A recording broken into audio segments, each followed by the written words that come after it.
Bueno, el sector monetario es una clase importante porque de todo lo que hemos estudiado hasta ahora sobre el funcionamiento de los distintos sectores macroeconómicos y la macroeconomía en su conjunto, el sector monetario es como si fuera la otra cara de la moneda.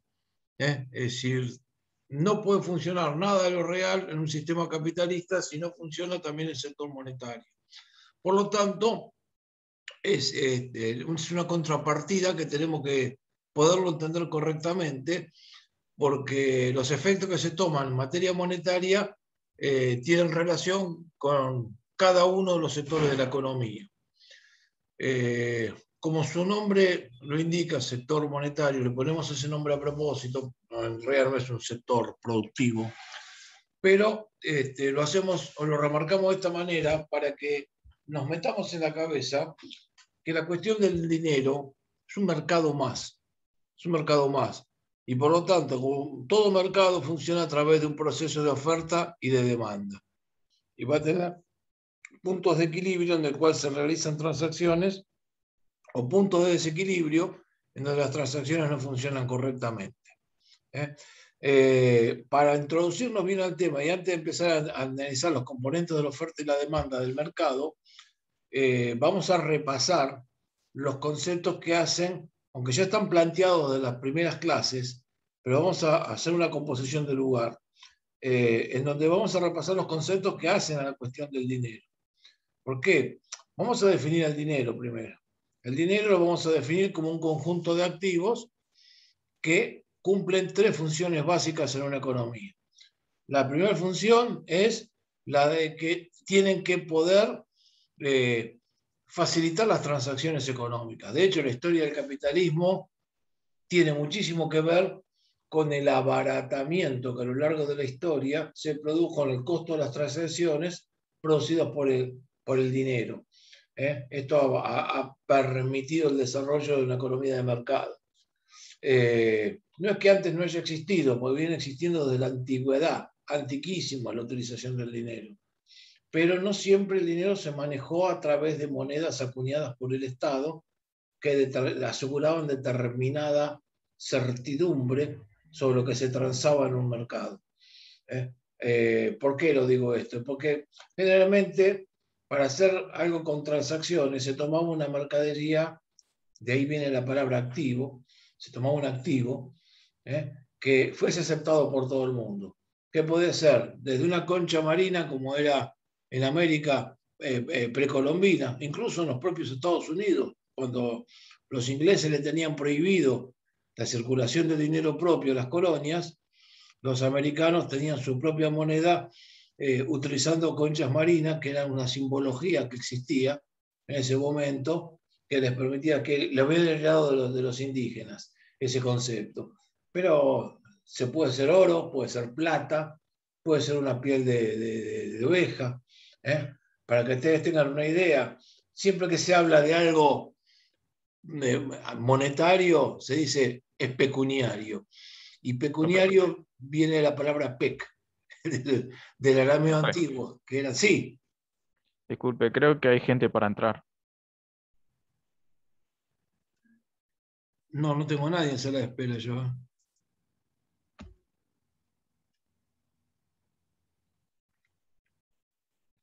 No tengo nadie en sala de espera, chicos.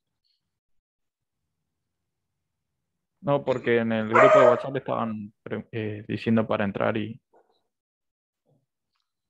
Pero no se habrán conectado bien, porque en sala de espera no hay nadie figurando. Yo lo tengo abierto, la sala de espera. yo les Y aviso. avisarle que traten de conectarse otra vez.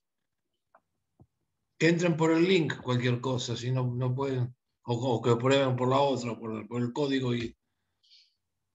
Bueno, le decía entonces este concepto de pecuniario, que siempre está relacionado a un activo de valor propio.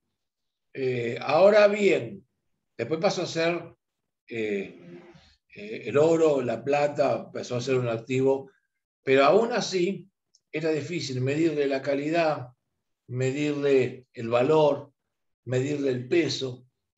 Todo eso, a partir del año 300 a.C., empezó a hacerse a través del Estado.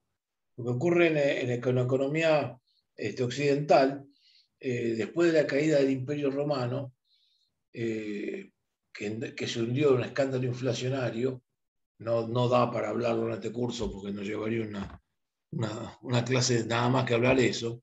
Antes lo enseñábamos, pero el programa no me lo habilita. Entonces, a partir de acá, en Occidente, sobre todo en Europa, desapareció prácticamente durante 1000 años la circulación de moneda y volvió cuando empieza a aparecer el capitalismo, justamente porque empezaron a abaratarse los costos de las transacciones monetarias. Entonces, la primera característica que tenemos que pedir es que tenga facilidad para realizar transacciones, que nos permita hacer transacciones económicas. Y esto significa que tiene que tener poder cancelatorio en la práctica para poder cancelar obligaciones, justamente, de dar y de recibir. Entonces, esta es la primera función que le vamos a pedir al dinero. La segunda función que cumple el dinero es que es una unidad de cuenta. ¿Por qué es importante la función como unidad de cuenta? Porque permite homogeneizar productos distintos y valorizarlos, aunque tengan una naturaleza diferente. Ustedes piensen la misma medida que hemos usado en la clase 8 para el Producto Bruto Interno. Estamos mezclando peras con manzanas, como se dice en los viejos ejemplos que se enseñaban en la introducción a la economía. Pero precisamente podemos mezclar peras con manzanas porque las podemos medir en dinero. Si no tuvieses una unidad de cuenta que permite unificar los distintos tipos de productos, no sería posible la agregación y el estudio sectorial, ni macroeconómico, ni siquiera microeconómico. Por lo tanto, es importante que la segunda función del dinero, que sirva como unidad de cuenta, la pueda cumplir. De hecho, por ejemplo, el euro primero nació como unidad de cuenta y después como moneda. ¿Por qué? Porque en el año 92, en el acuerdo de Maastricht, en Europa, se crea el euro, pero todavía los países seguían teniendo sus monedas nacionales. Es decir, los franceses el franco, los españoles la peseta, los alemanes tenían el marco. Recién en el año 2001 empezó a circular el euro masivamente y fueron casi 10 años de adaptación. Entonces hicieron un proceso lento y lo fueron incorporando.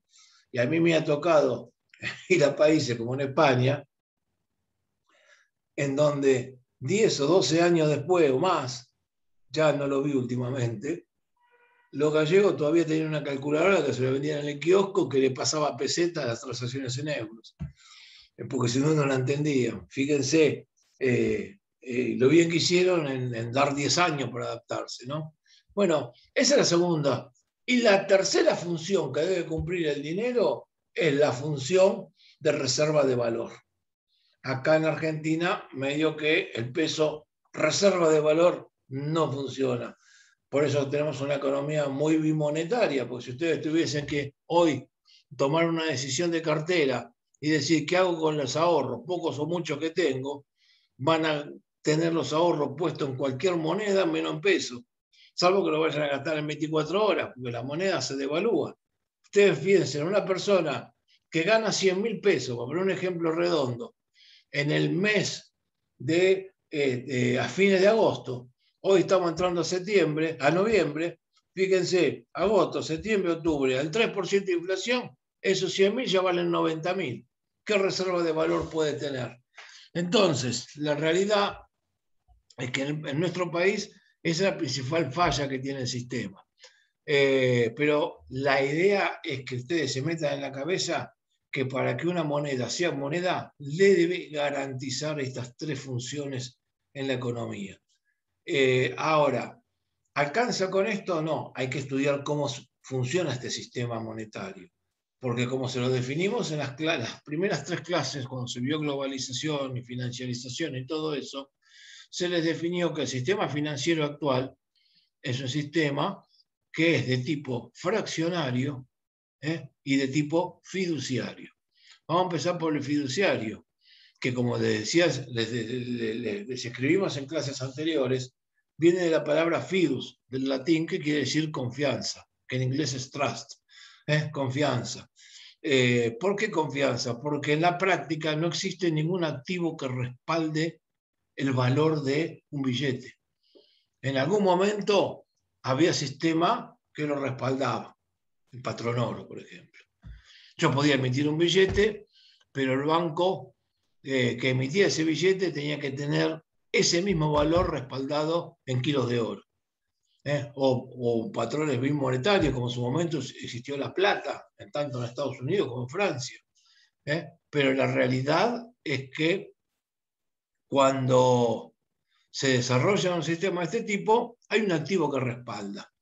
Ya hace muchos años que esto dejó de ser así.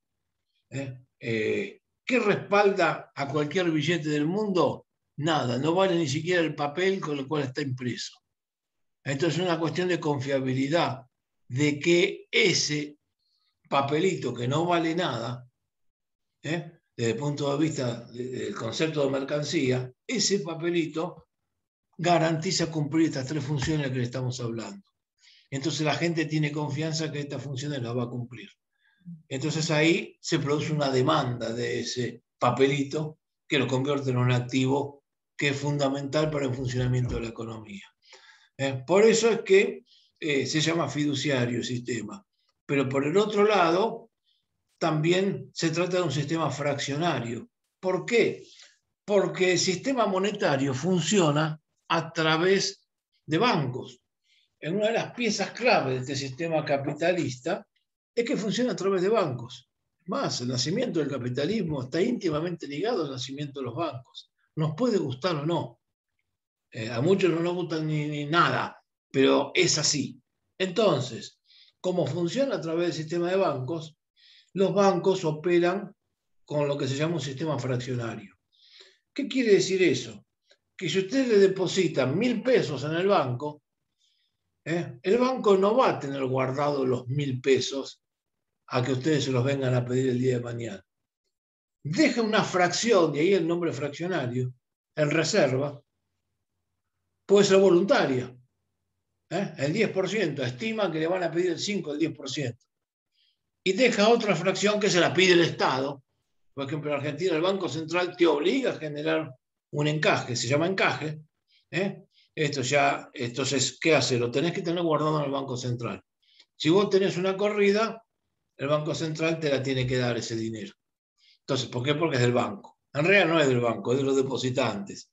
Pero se llama fraccionario porque precisamente fracciona la cantidad de dinero que tiene en su poder, y esto da lugar a un proceso de creación o expansión secundaria de dinero llamado multiplicador, que lo vamos a ver en un ratito.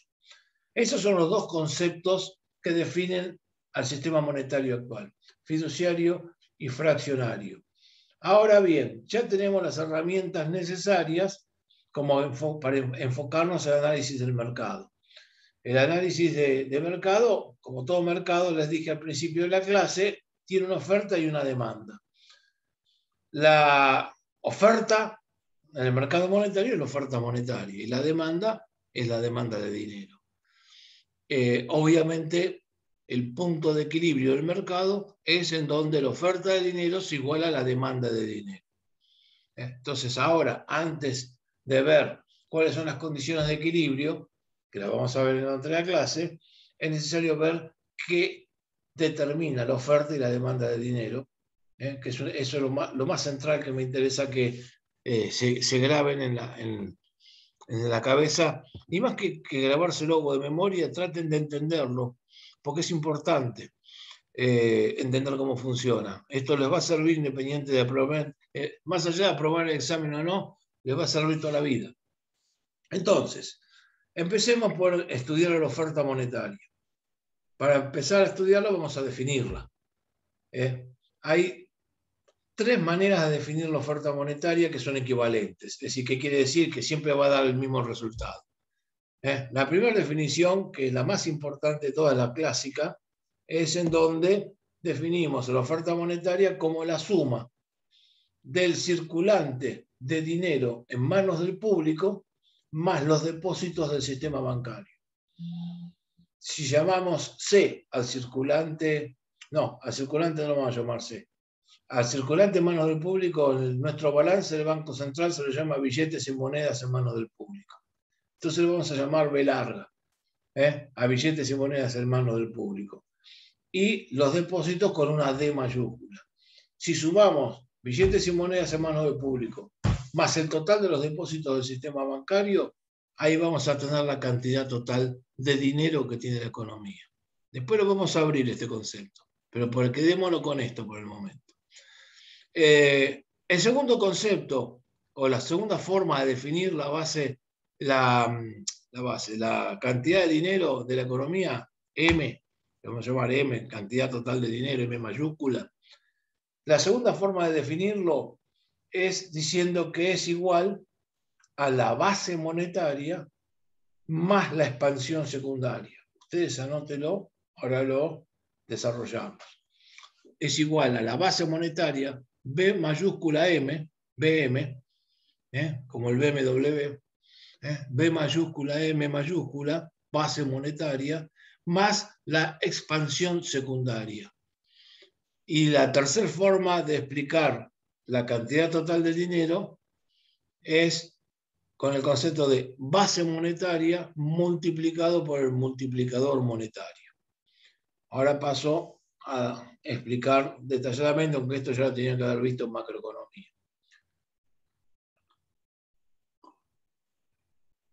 Bien. ¿Por qué hablamos de base monetaria y de expansión secundaria? Bueno, primero vamos a empezar por explicar qué es la base monetaria, que es el primer componente de la oferta de dinero. La base monetaria, o dinero primario, o dinero de alto voltaje, como se le llama, es el dinero que emite el Banco Central, en el caso argentino, o en el caso de Estados Unidos, que emite la Reserva Federal. No es lo mismo un Banco Central que una Reserva Federal. Eso ya lo estudiaron en las primeras clases. La Reserva Federal es privada, no pertenece al Estado, es de los bancos. Ni sabemos quiénes son los dueños de la Reserva Federal. Y cada dólar que se emite en el mundo se emite contra un bono de deuda del gobierno de los Estados Unidos. Encima cobran intereses. Es decir, que se sientan arriba de la emisión de dinero y viven a la expensa del resto del mundo, estos banqueros. Y eso es una realidad incontrastable, porque es así el sistema. Ahora, en los países donde la maneja el Estado, en la Argentina, es el Estado el que tiene el poder de impresión de los billetes. Ahora bien, a partir de acá, hay una cantidad determinada de billetes que se emiten, y esos billetes es lo que se llama la base monetaria. ¿Eso es igual a la cantidad total de dinero? No. ¿Por qué no? Después vamos a explicar cómo se compone la base monetaria igual. Pero antes de meternos en la base monetaria vamos a ver el proceso. No es igual a la cantidad total de dinero. Porque fíjense qué pasa, chicos. Razonémoslo. Nosotros metemos una impresión de billetes desde el Banco Central en la calle y la gente usa ese dinero. Lo usa para hacer transacciones. ¿Pero qué va a ocurrir? Una parte de ese dinero la gente se lo va a quedar en el bolsillo. Son los billetes y monedas que hablábamos, que la definíamos como B larga. Y otra parte la gente lo deposita en el banco. Nadie está con toda la plata. Si ustedes le pagan el sueldo hoy, se lo van a pagar por banco incluso, si están en blanco, se lo van a pagar por banco, y cuando ustedes cobran ese sueldo, una parte la van a tener en la mano, lo van a usar para vivir, y otra parte la siguen teniendo en el banco. El banco no deja la plata guardada en una cajita esperando que ustedes la vengan a pedir. El banco lo que hace es fracciona. Deja una parte guardada por si ustedes viene alguno. ¿Y qué hace? El resto lo usa. Es decir, labura con la guita de nosotros. Entonces, ¿qué es lo que hace el banco? La presta con una tasa de interés que le genera una ganancia mayor a la que tienen que pagarle a ustedes por tenerles el dinero. Entonces eso se llama spread bancario, y el spread le da una ganancia al banco, que es la fuente original de ganancia que tiene. la diferencia entre la tasa pasiva y la tasa activa. Ahora bien, ese banco que gana dinero con esto, prestó el dinero que se emitió originalmente por el Banco Central y que ustedes lo tuvieron en su bolsillo y se lo dieron al banco. Y el banco lo vuelve a prestar y se lo vuelve a dar a los particulares. Pero es el mismo billete, nada más que cambió de mano. Ustedes lo pusieron en el banco lo volvió a usar. El que lo recibe, porque recibe un crédito, porque lo que sea, va a volver a dejar una parte en efectivo, billetes y moneda en mano del público, y otra parte se va a volver a depositar en el banco, en otro banco. Va al sistema bancario. Los bancos, ¿qué hacen? Vuelven a agarrar ese dinero y lo vuelven a prestar. Lo vuelven a usar. Entonces, ¿qué pasa? Cada uno que recibió dinero del banco se cree que es el único billete que lo tiene él. No, pero es el mismo billete que va pasando de mano en mano. Entonces, nada más que porque existe un sistema fraccionario, a donde ese dinero se vuelve a prestar varias veces, estamos creando dinero en la práctica, porque en la contabilidad de ustedes, en su cabeza, ustedes ese dinero lo disponen porque les es propio. Y porque lo recibieron por un crédito, porque le pagaron el sueldo, por lo que sea, pero ustedes lo recibieron, es de ustedes. Ahora, ¿ese dinero existe físicamente? No, existe solamente la base monetaria. A medida que este proceso se va repitiendo, va prestándose cada vez menos dinero, porque el resto se va guardando en encajes, y entonces lo que se vuelve a represtar es más chico, hasta un punto que no queda nada. Ahí les puse un ejemplo en la clase de expansión secundaria, y van a ver que a medida que se va prestando se dispone de menos cantidad para el nuevo rulo que hace este sistema, hasta que no queda nada.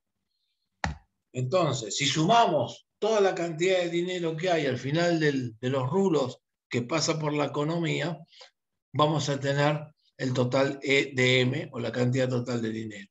Entonces se puede dar la paradoja, como les puse el ejemplo en la clase, que emitimos 100, pero en la economía, gracias a la expansión secundaria, hay 300. Entonces, ese 300 es M, es la cantidad total de dinero. La base monetaria es 100, que es lo que emitió originalmente el dinero de alto voltaje, el Banco Central. Y la expansión secundaria es la diferencia entre la cantidad total de dinero y la base monetaria. Es decir, la expansión secundaria es 200 en este ejemplo. Ahora, ya que entendemos el proceso, o por lo menos se los explico, pues lo mastican bien, cuando entendemos este proceso, podemos llegar al concepto de multiplicador. ¿Por qué? Y porque la cantidad total de dinero M, que es igual a 300 en este ejemplo, es igual a 100 multiplicado por el multiplicador, que en este caso daría 3. Ahora, ¿cómo calculamos un valor del multiplicador? Bueno, en primer lugar, el multiplicador es fácil de calcular en la práctica una vez transcurridos los hechos, porque uno que hace, divide la cantidad total de dinero por la base monetaria y tiene el valor del multiplicador, M minúscula. Eso quiere decir multiplicador. En este ejemplo, 300 dividido 100 es igual a 3. Ahí se calcula. Pero la causalidad es a la inversa. Yo tengo la base monetaria y quiero saber cuánto va a dar la cantidad total de dinero ex ante con esa base monetaria y las regulaciones que tenemos y las conductas del público. Entonces, existe forma de calcularlo. Partiendo de la definición que les di, ahí tienen la fórmula que se las puse en la clase, partiendo de la definición que les di, la cantidad total de dinero dividido en la base monetaria es igual al multiplicador. Y dijimos que la cantidad total de dinero es igual a billetes y monedas en manos del público más el total de depósitos. Entonces tenemos una primera forma de definir a M, lo vamos a reemplazar por B larga más D mayúscula. Billetes y monedas en manos del público más el total de depósitos. Para entender el resto del proceso, es importante ver cuáles son los componentes de la base monetaria. Entonces ahora nos metemos en la base monetaria para poderla descomponer y sacar el valor del multiplicador de la fórmula, o introducir el valor del multiplicador en la fórmula. Bueno, la base monetaria en la práctica, salvo en Argentina, que es más complejo, que después vamos a ver, en cualquier país normal del mundo, la base monetaria es igual al pasivo del Banco Central. Es igual al pasivo del Banco Central. El Banco Central tiene un balance donde va a tener un activo y un pasivo. El pasivo del Banco Central es la base monetaria. En la Argentina no es tan así. Pero después vamos a explicar en qué se diferencia con el resto del mundo. Pero en rigor de verdad, el pasivo del central en todos los países normales es igual a la base monetaria. ¿Qué compone ese pasivo del Banco Central? ¿Qué es lo que lo compone? Dos conceptos centrales. Primero, la circulación monetaria total. ¿Qué significa la circulación monetaria total? Una parte ya la conocemos, son los billetes y monedas en manos del público.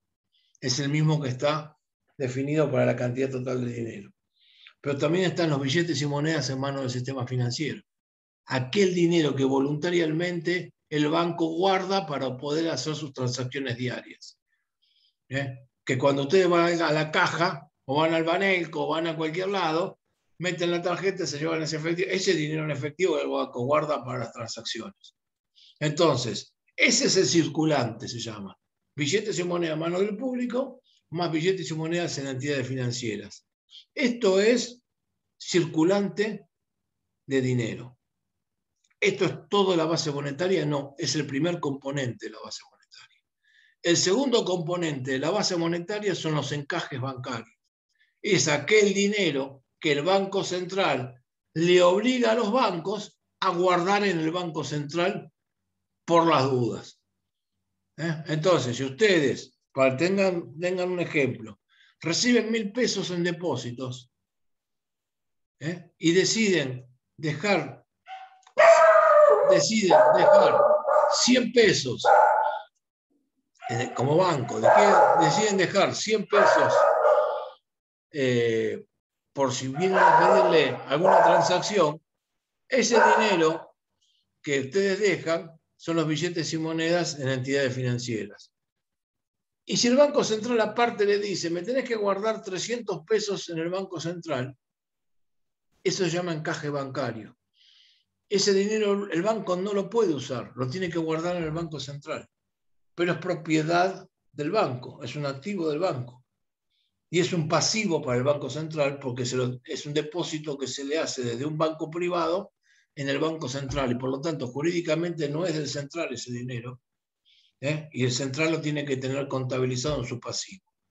Por lo tanto, si yo quiero determinar cuánto es la base monetaria de esta economía ficticia que estamos inventando, tendremos que tomar en cuenta primero los encajes, que dije que eran 300, más los depósitos, más los billetes y monedas en manos de entidades financieras, que dije que es 100, y tendremos que agregarle los billetes y monedas que el público se quedó en el bolsillo, billetes y monedas en manos del público. Vamos a decir que pues sea 50 pesos. Entonces, si tenemos 100 en manos de las entidades circulantes, más 50 en manos del público, el total del circulante sería 150. Los encajes dijimos que eran 300, entonces, circulante total de la economía 150, más encajes totales 450, porque sería 150 más 300. Y eso sería igual a la base monetaria de la economía. Entonces, es la cantidad total de billetes que tiene emitido el central en la calle. Entonces, en este ejemplo ficticio que estamos hablando, ¿no? Entonces, teniendo en cuenta estos parámetros, ya podemos definir técnicamente a la base monetaria como la suma del circulante total de la economía, que no es lo mismo que el circulante en manos del público, el circulante total de la economía más el total de encajes de la economía. Si llevamos C mayúscula al circulante y E mayúscula a los encajes, sería igual a la base monetaria. Entonces, fíjense que ahora podemos completar la fórmula. La cantidad total de dinero dijimos que era billetes y monedas en mano de público, B larga, más depósitos, D mayúscula. También, B larga también es mayúscula. Eso lo tengo que dividir por C mayúscula, que es el total de circulante, más E mayúscula, que son los encajes. Y esto es igual a M mayúscula, que es la cantidad, perdón, eso es igual a M minúscula, que es el multiplicador. Ahora bien, si hago un pasaje algebraico acá, hago una movida algebraica, voy a dividir todo por D mayúscula, voy a dividir todo por el total de depósitos. Divido todo por el total de depósitos y le voy a cambiar la denominación. Entonces veamos. Billetes y monedas en manos del público, dividido total de depósitos, lo vamos a llamar B larga minúscula. Después seguía total de depósitos en la fórmula arriba para definir M. Si lo divido por el total de depósitos, 1. Entonces arriba me queda B minúscula más 1. Y abajo me va a quedar C mayúscula dividido D mayúscula dividido todo por depósitos, va a ser igual a C minúscula. Le vamos a llamar C minúscula ese cociente. Y por otro lado, tengo total de encajes dividido total de depósitos. A eso lo vamos a llamar K. K de kilo. Entonces, por poner un nombre, entonces ahí vamos a tener una fórmula, que esta fórmula dice B minúscula más 1 dividido C minúscula más K minúscula. Y esa es la nueva fórmula de determinar el multiplicador. Con eso tenemos... Entonces, sabiendo cuáles son los encajes sobre el total de depósitos que regula el gobierno y sabiendo cuáles son, cuál es el coeficiente de circulante en la economía, que no es una decisión del gobierno, sino del público, sino que es una decisión del mercado esa, no la controla ningún gobierno, nosotros podemos influir sobre el multiplicador. Entonces, fíjense que ya con esto, si yo multiplicase esta igualdad por base monetaria de los dos lados, ya tendría resuelto el tema, porque estaría obteniendo M total es igual a M minúscula, es decir, multiplicador, multiplicado por base monetaria. Ahí tenemos cómo se resuelve la tercera definición. Multiplicador por base monetaria es igual a la cantidad total de dinero. Después repásenlo, las deducciones de la fórmula están desarrolladas en la clase, pero es lo que les dije recién. Con estos conceptos ya desarrollados, estamos en condiciones de analizar cómo el Banco Central puede intervenir en la creación de dinero. ¿Por qué? Porque ¿de qué va a depender la posibilidad de aumentar la cantidad de dinero de una economía o de disminuirla? En base a políticas monetarias. Es decir, puedo ampliar la cantidad de dinero o reducirla. Bueno, el primer concepto que tengo enfrente es que la cantidad total de dinero es base monetaria multiplicado por M, minúscula, que es el multiplicador, que sale de esta fórmula que les expliqué recién. Entonces, la primera forma de aumentar la cantidad de M de dinero es aumentando la base monetaria. Como dicen los periodistas de TN, con la maquinita de imprimir billetes. Entonces ahí aumento la cantidad de dinero. También puedo restringir la cantidad de dinero, puedo sacar dinero de circulación. Entonces, aumentando base monetaria, reduciendo base monetaria, influye sobre la cantidad de dinero de alto voltaje. Ahora, o dinero primario. De las dos formas, incrementamos o reducimos la cantidad total de dinero. Y la otra forma que tiene el Estado de hacer política monetaria es trabajando sobre el coeficiente K, que está abajo. ¿Por qué? Porque es la regulación de los encajes, que es una decisión del Banco Central. Entonces, fíjense, la fórmula decía 1B más 1 dividido C más K. A mayor valor de K, menor es el multiplicador, porque está dividiendo. Entonces, algo que se divide, a mayor valor tiene en la parte de abajo de la división, menor va a ser el multiplicador. Entonces, ¿qué estoy diciendo con eso? Que el dinero que yo regulo en una economía puedo hacer que sea mayor a través de la emisión de dinero como la base monetaria, o puedo ampliar la cantidad de dinero mejorando la expansión secundaria, ampliando el valor del multiplicador a través del valor de los encajes. Si yo quiero ampliar el valor del multiplicador, tengo que reducir encajes, hacer que K sea más chico. Y si yo quiero ampliar el valor del multiplicador, reducir el valor del multiplicador para sacarle liquidez a la economía, lo que tengo que hacer es subir encajes. Entonces, de esa manera, tenemos las dos formas de alterar la cantidad total de dinero. O bien expando la base monetaria, o bien me muevo sobre los encajes. Ahora, la fórmula tiene el coeficiente C abajo, pero ese coeficiente C no lo puedo influenciar desde el Estado. Eso depende de la conducta de cada una de las economías, igual que el valor de B minúscula.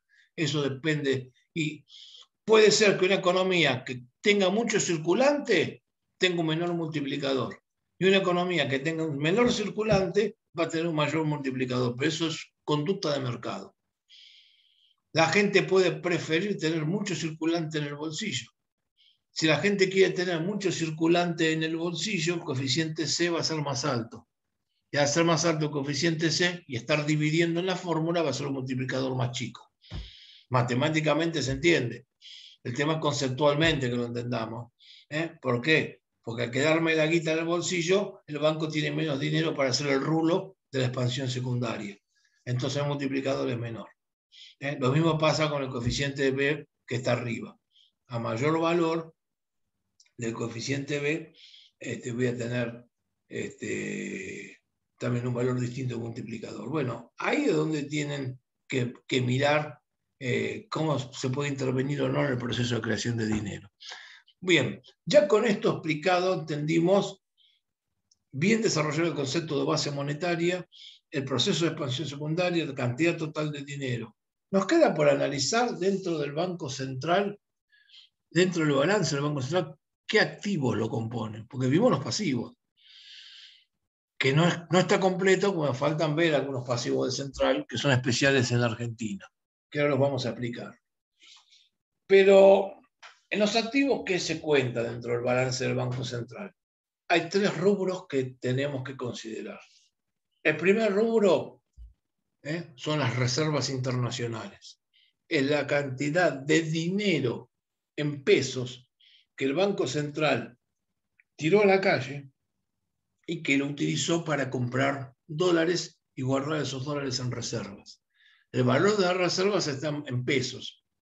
Es más, si ustedes van al balance del Banco Central, que les sugiero que entren a una paginita que se publica cada 72 horas, pero en realidad sale todos los días, pero con 72 horas de atraso, ese es el concepto correcto, porque lleva tiempo relevar la información. Esa paginita se llama Informe Monetario Diario del Banco Central. Tiene una serie de grafiquitos, algunas estadísticas con las tasas, también están graficadas, y después tiene un balance del Banco Central, un balance del sistema monetario consolidado. Entonces ahí van a ver dentro de los activos del Banco Central la evaluación de sus reservas en pesos y en dólares. Por más que haya más cosas, hay oro, hay euros, hay de todo, pero se la computa en dólares. Entonces, esperen un segundo. Entonces, con todos estos conceptos desarrollados, tenemos que el primer componente es la evaluación de los pesos que se dedican a la compra de dólares que constituyen las reservas. El segundo concepto es el dinero que el Banco Central le presta al sistema financiero, le presta a los bancos. Los bancos por ahí necesitan liquidez por alguna circunstancia y recurren al Banco Central para que les dé una mano. Y después tienen que devolver. Generalmente lo que hacen es venderle documentos que tienen en su poder, que son activos de los bancos, porque, qué sé yo, cupones de tarjeta, cheque descontado, títulos de prenda, hay de todo. Entonces, todo eso se lo redescuentan al Banco Central. El Banco Central te adelanta la plata antes que llegue el vencimiento. Y esa es la forma en que el sistema privado a veces tiene una relación con el Banco Central de ida y vuelta para que el Banco Central los oxigene en el sector privado. Eso se llaman redescuentos. Entonces tenemos una línea del sector externo, una línea del sector privado, que son los redescuentos. El Banco Central no se mete con particulares, solamente se mueve con bancos. Es el banco de bancos. Y el tercer concepto que compone, o tercer sector con el cual se utiliza la base monetaria, es el sector público. El Estado, desde la tesorería, le puede pedir al Banco Central que le adelante plata, que teóricamente la tiene que devolver. Digo teóricamente porque eso después no ocurre en la práctica. Y tiene un límite para pedirles, un porcentaje de la recaudación, en este momento que lo están en 10%. Entonces, eso significa adelantos transitorios al tesoro. Así se llama la cuenta. Entonces, tenemos reservas internacionales, redescuentos y adelantos transitorios al tesoro. Se supone que hay un instrumento financiero que le da el tesoro al Banco Central, que es una letra intransferible, se llama. Esa letra intransferible la recibe el Banco Central, la tiene que computar en sus activos. Y es un pasivo para la tesorería, que es la que la emite la letra intransferible. Por eso cuando estudiamos el sector público, les puse muy de manifiesto que entre las fuentes de financiamiento que tiene la tesorería de la nación o que tiene el gobierno nacional, está la toma de deuda con el sector privado local, con el sector privado extranjero, con los sectores públicos extranjeros, pero también con el Banco Central de la República Argentina. Cada vez que el Banco Central le da la maquinita y le da la plata al gobierno nacional, el gobierno nacional lo computa esto con una letra intransferible, que es una obligación que toma contra el Banco Central. Entonces el Banco Central, ¿qué tiene que hacer? Computar en sus activos, porque son dos entidades jurídicas distintas, por más que sean del Estado Nacional, tiene que computar en sus activos el dinero que le prestó al gobierno nacional. Y prender una vela que alguna vez el gobierno se lo devuelva. Eso no ocurre nunca. Entonces, a partir de ahí, tienen los tres componentes del activo. Sumados te tiene que dar la base monetaria. Es decir, activo tiene que dar igual a la base monetaria, más el patrimonio propio del central, que es insignificante en la cuenta macro. Bien, pero les decía que en la Argentina tenemos algo adicional para computar dentro de la base del pasivo del Banco Central.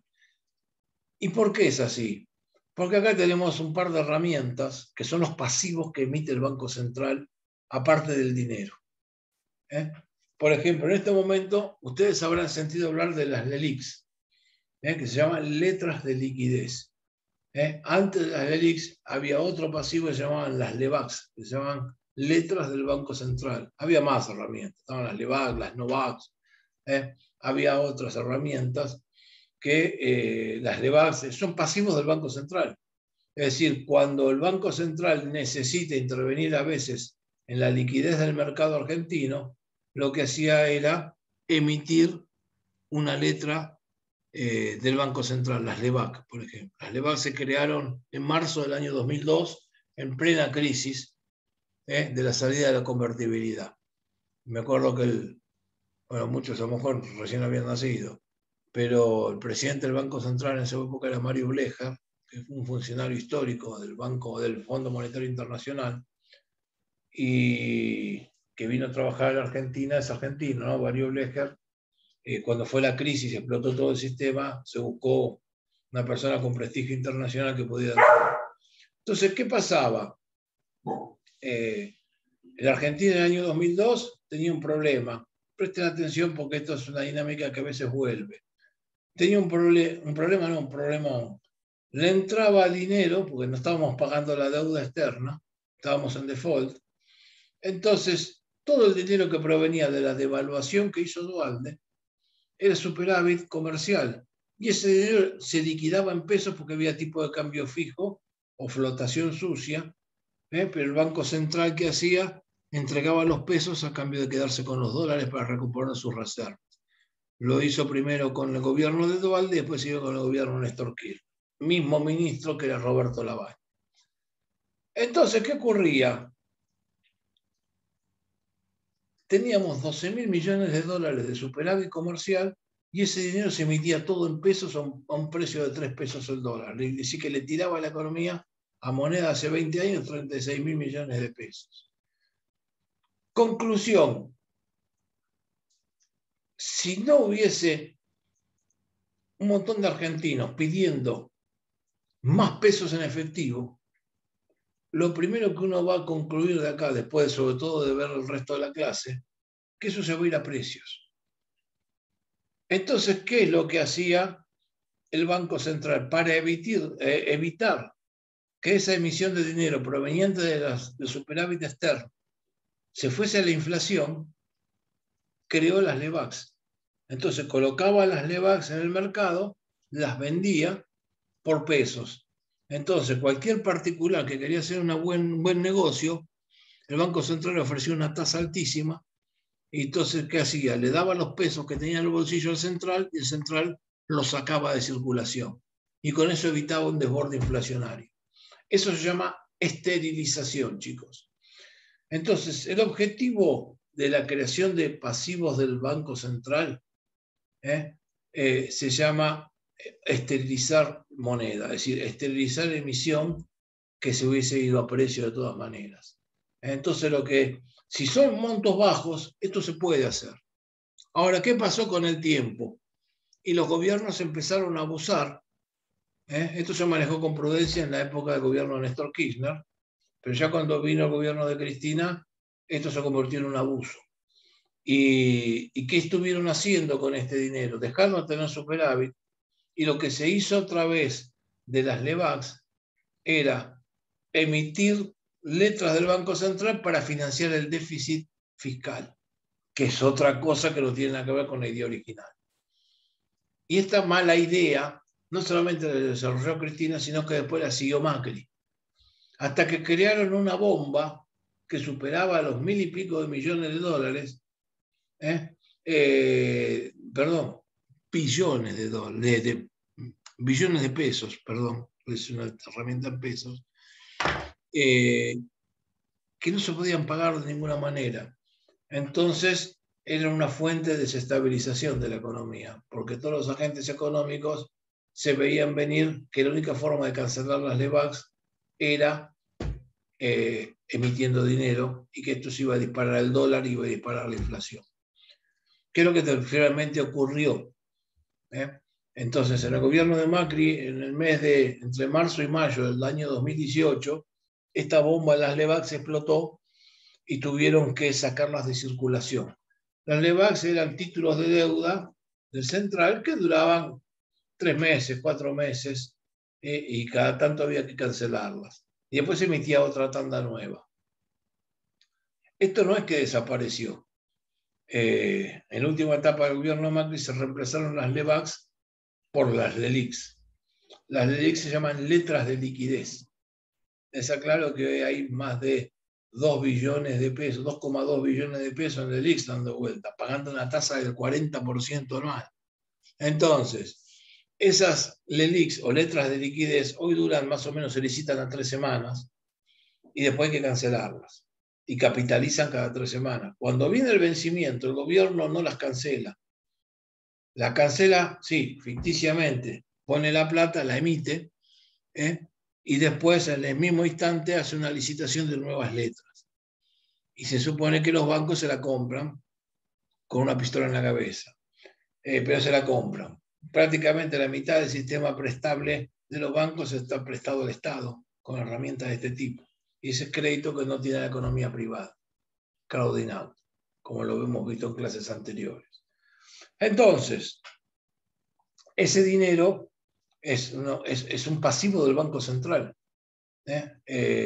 Y por otro lado existe otro pasivo del Banco Central que se llaman los pases pasivos. El pase pasivo es una operación a cortísimo plazo en donde lo que hace el Banco Central es una colocación casi diaria, les diría, con una tasa efectiva que debe ser más o menos parecida a la tasa de las LELIQs, es menor porque capitaliza más rápido, pero esa tasa, ¿qué es lo que hace? El Banco Central tiene herramientas de títulos de redescuento y los coloca como sobrantes en el mercado. El mercado se los compra. Bueno, hay 2,2 billones más de dinero que está generado en la calle como pases pasivos. Entonces, cuando uno quiere ver el total del pasivo del Banco Central, no alcanza con la base monetaria. Entonces, ¿qué es lo que tiene que sumar? La base monetaria más el stock de LELIQs más el total de pases pasivos. Y eso da el total de pasivo del Banco Central. Entonces, fíjense que se dan determinadas circunstancias que es bueno que la entiendan contablemente porque lo estamos viendo en este instante. Van a escuchar a los medios de comunicación diciendo el gobierno se la pasa metiéndole a la maquinita. Y cuando uno estudia el balance del Banco Central, y les invito a que lo hagan, se da cuenta que el gobierno sí ha emitido mucho menos que la inflación. Es más, si miran con respecto al mes pasado o al anterior, la cantidad de dinero de base monetaria que emitió el gobierno, la cantidad de dinero que hay en la calle es menor que la que había hace 2 meses o 3 meses atrás. Entonces se preguntarán, pero profe, los precios están subiendo a los perros. Exactamente. Porque el problema no es que esté subiendo la base monetaria. No está subiendo la base, eso es mentira. Son operaciones de prensa. Pero hay algo más peligroso que la base monetaria, que son las stocks de LELIQs y los pases pasivos. Entonces, ¿qué es lo que hace un agente económico? Descuenta que va a llegar un momento a cortísimo plazo que esa bomba va a explotar. Empiezan a cubrirse a cuenta. Y por eso es que existe tanta desconfianza sobre la situación monetaria. Entonces, o bien remarcan o bien se posicionan en dólares. O bien, ¿qué hacen? Como pasó con los fondos inversores la semana pasada. Se cubren y se van del país. Entonces piden liquidar cualquier cosa. Miren, el dólar fuga, ¿qué es? La forma en que los fondos BlackRock, Templeton, PINCO, los fondos internacionales, para irse de la Argentina antes de las elecciones, liquidaban sus posiciones en pesos para comprar dólares, llegaron a pagar hasta 215, 220 pesos por billete en el mercado negro. Entonces, para que tengan una idea, el grado de expectativa negativa que se queda con semejante acumulación de pasivos del Banco Central. Porque todos sabemos que a la larga eso termina convirtiéndose en emisión monetaria. Entonces, ustedes van a ver la particularidad de la cantidad total de base monetaria bajó. Pero esto, ¿qué significa en la práctica? Nada, porque está subiendo el otro pasivo del central, que es el cuasi monetario. Y eso hace que el mercado actúe adelantándose a los hechos y lo mande al dólar y lo mande a precios, porque los precios siguen subiendo y el dólar también. Bien, sobre todo el dólar blue. Bueno, esto es todo lo que tiene que ver sobre el balance del Banco Central. Ahora les dije, el balance del Banco Central no es el único componente, hoy de la oferta de dinero, está la expansión secundaria, que ya la estudiamos, con el multiplicador, que también ya lo definimos y lo hemos estudiado. Entonces, la cantidad total de dinero es más que la base monetaria.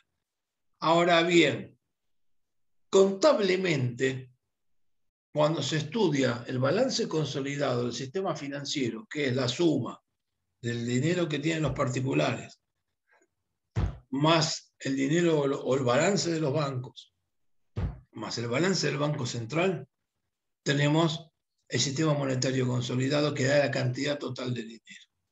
Los depósitos que componen la cantidad total de dinero, el Banco Central los clasifica según su nivel de liquidez. Entonces tenemos distintas formas de definir la cantidad M de dinero, en donde la primera manera de definirla se llama M1 mayúscula, M1. El M1 es igual a los billetes y monedas en manos del público, más los depósitos en cuenta corriente. Los depósitos de libre disponibilidad, los que ustedes usan comercialmente. Eso es lo que se computa como el M1. ¿Hay más depósitos? Sí, por supuesto, pero no tienen el mismo grado de disponibilidad. Entonces, teniendo un grado menor de liquidez, está lo que se llama el M2. El M2 va a ser igual al M1 más los depósitos en caja de ahorro. Es lo mismo, casi efectivo. Cuando uno quiere ver si la gente huye del peso o no huye del peso, tiene que monitorear el M1 y el M2.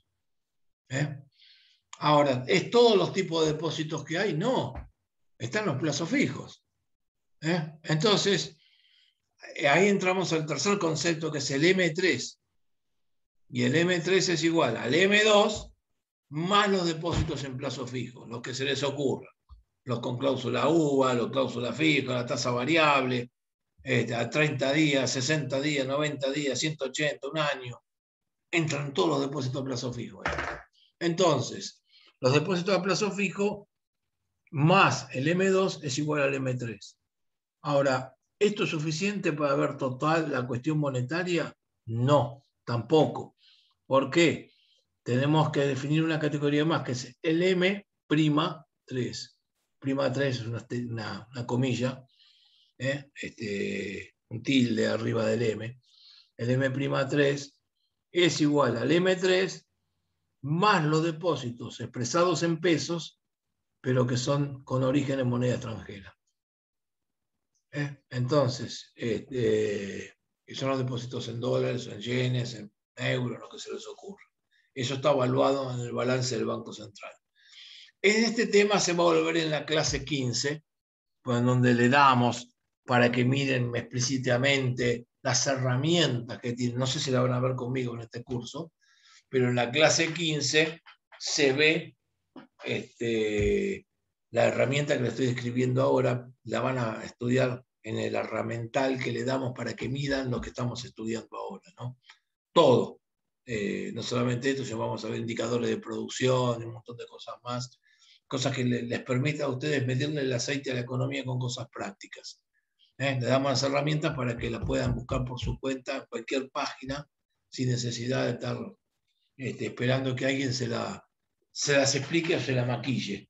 No se queden nunca ni con la información que vende el gobierno, o cualquier otro, ni la información que venden los medios, porque están operando sobre la cabeza de ustedes las 24 horas del día.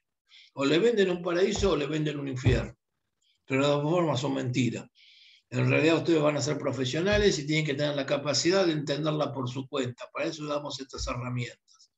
Y les puedo asegurar, chicos, que cuando están recibidos de contadores, la mitad de su trabajo, aparte de que lo vengan a buscar a ver cómo zafan los impuestos, lo van a venir a decir qué carajo pasa con el dólar, qué pasa con la inflación, qué pasa con la economía, hecho gente, tomo gente, la van a volver locos.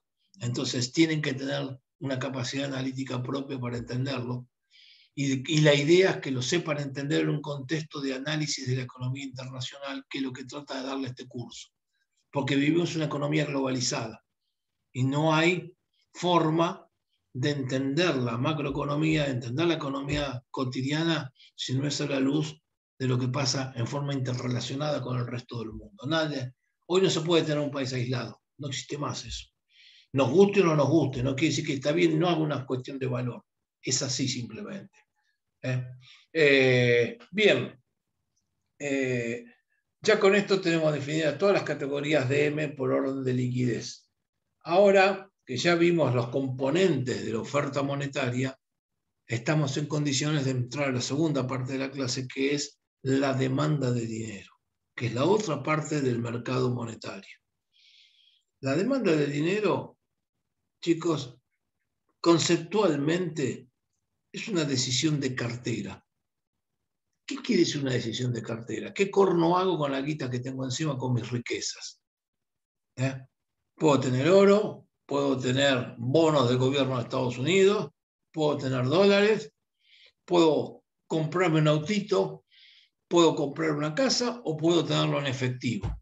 Es una decisión de cartera. Con la guita, que no es la guita, con el stock de riqueza que uno tiene, decide qué hace.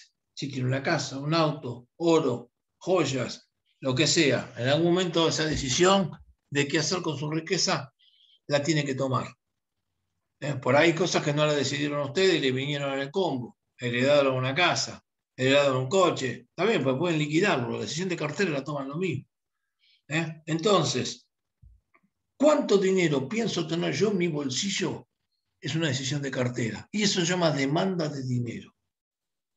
Y entonces es una conducta que me induce un comportamiento sobre la cantidad de dinero que yo pienso tener en el bolsillo, agregado a la demanda del mercado, la demanda de dinero del mercado. Bien, ¿de qué va a depender? Ahí le pusimos una función que es fácil de entenderla, pero la vamos a ir complicando en los próximos 10 minutos.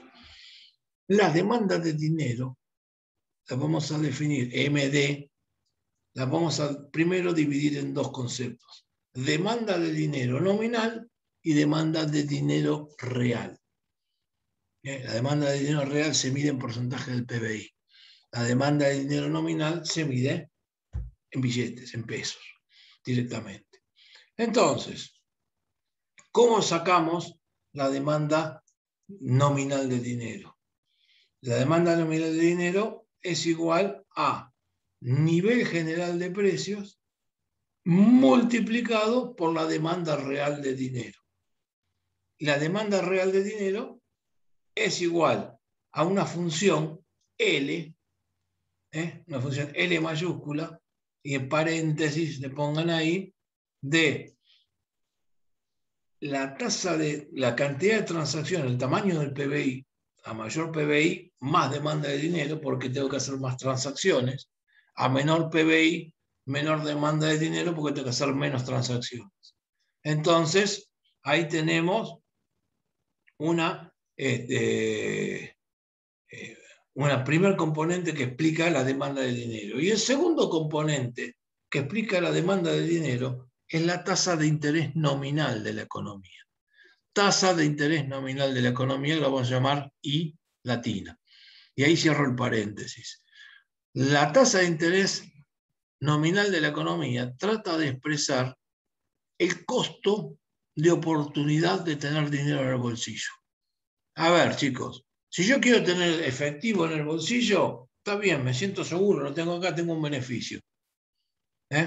Ahora, ¿qué pasa? Me estoy perdiendo de ganar intereses, me estoy perdiendo de capitalizarme con inflación, me estoy perdiendo de que si sube el dólar me agarra en pesos, me estoy perdiendo que si sube el oro, que si lo Bitcoin, que lo que se le ocurra. Tengo un costo de oportunidad por tener dinero en el bolsillo. Entonces, la tasa de interés nominal expresa el promedio de rentabilidad de los activos alternativos al dinero en efectivo. Y por lo tanto, a mayor tasa de interés nominal, menor va a ser la demanda de dinero, la demanda real de dinero. Entonces, acá tenemos ya definidos dos conceptos, la demanda nominal y la demanda real. La demanda real va a depender del PBI y de la tasa de interés nominal. Y la demanda nominal de dinero va a ser igual a la demanda real de dinero multiplicada por el nivel general de precios. Ahora bien, con esto no nos alcanza tampoco. ¿Por qué? Porque tenemos que empezar a ver qué es lo que determina el nivel general de precios. Ya sabemos que la demanda real de dinero sube con la cantidad total de transacciones que viene incluida en el PBI. Y ya sabemos que la cantidad real de dinero o la demanda real de dinero baja con el costo de oportunidad y la tasa de interés nominal.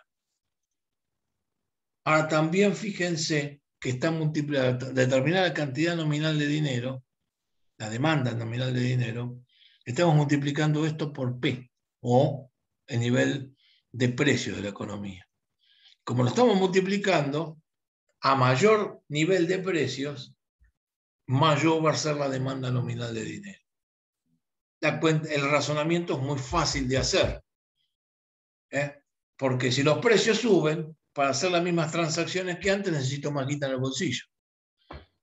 Es sencillo, usted tiene que comprar 4 paquetes de fideos, subió el precio del paquete de fideos, para comprar los 4 necesita más plata que antes.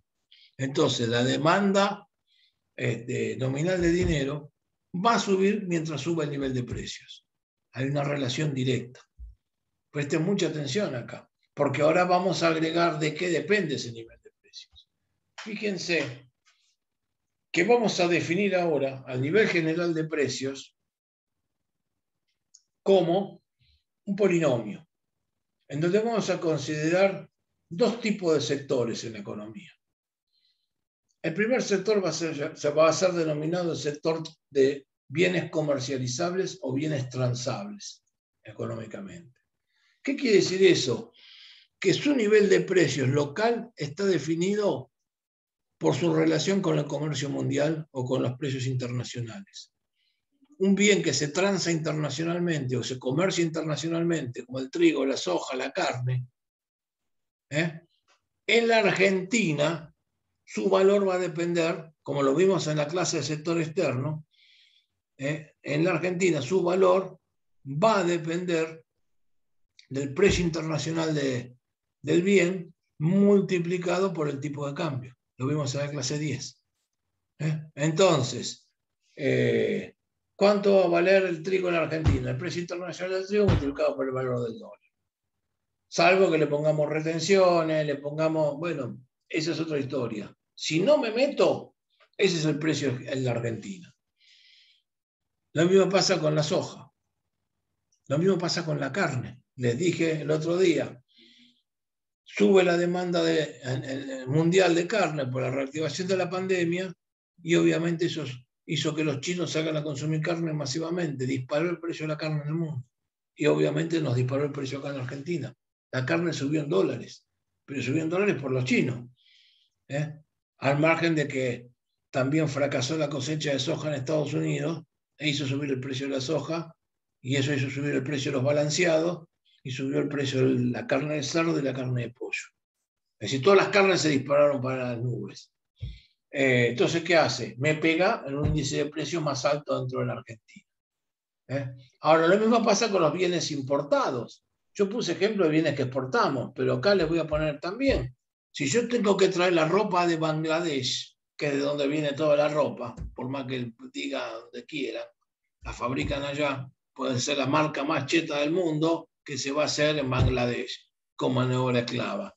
Entonces, ¿qué va a terminar ocurriendo?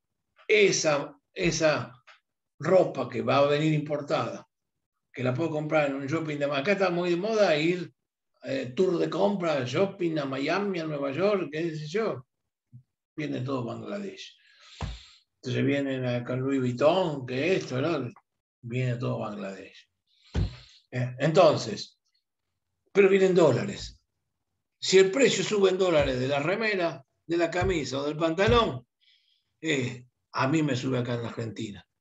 Porque el precio de los bienes importados es precio en dólares multiplicado por el tipo de cambio. Si le pongo aranceles, me lo sube todavía.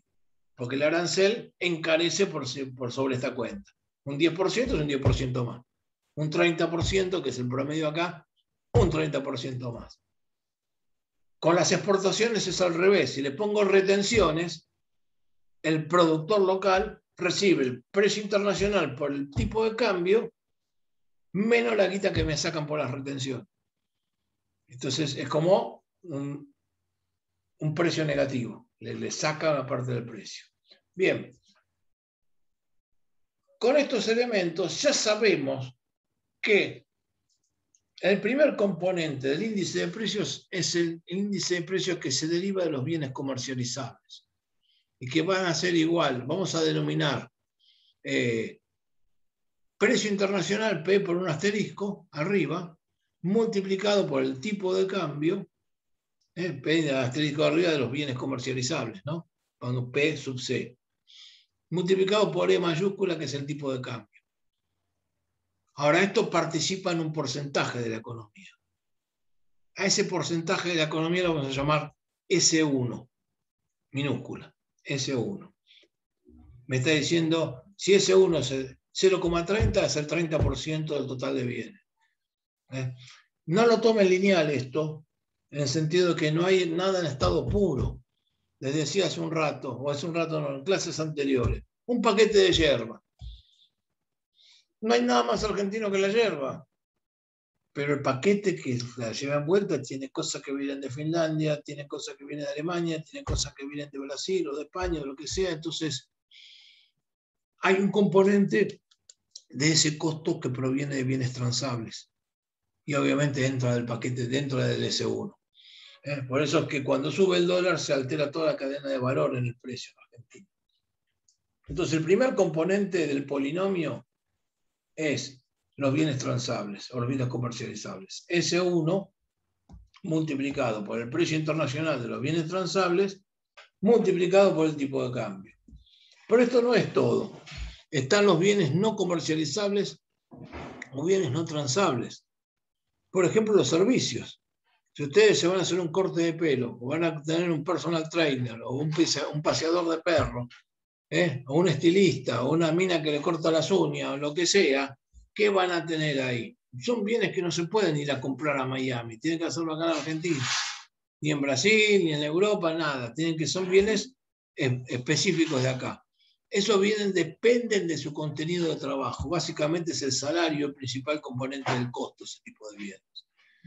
Entonces, el polinomio que define el nivel general de precios de una economía va a ser el que explica la primera parte que vimos recién, que son los bienes comercializables, cotizados internacionalmente por el tipo de cambio, por S1, más el componente S2, que es el porcentaje de la economía, que son bienes no transables.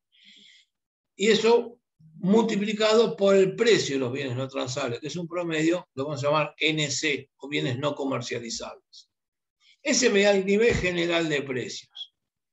Si yo reemplazo esta formulita, S1 por P asterisco por E, tipo de cambio, más S2 multiplicado por el precio de los bienes no comercializables, y a esto lo multiplico por la demanda de dinero, tenemos la demanda nominal de dinero. Y acá sacamos una relación muy interesante que ustedes empiecen a razonarla. Y les puse dos grafiquitos para que lo vean. Si el nivel general de precios, que a medida que sube, me hace aumentar la demanda nominal de dinero, porque para la misma transacción necesito más efectivo, depende del valor del dólar,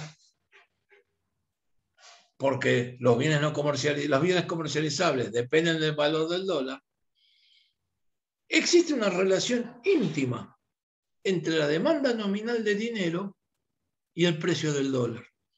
A medida que tengo un precio de dólar más alto, la demanda nominal de dinero va a ser más alta.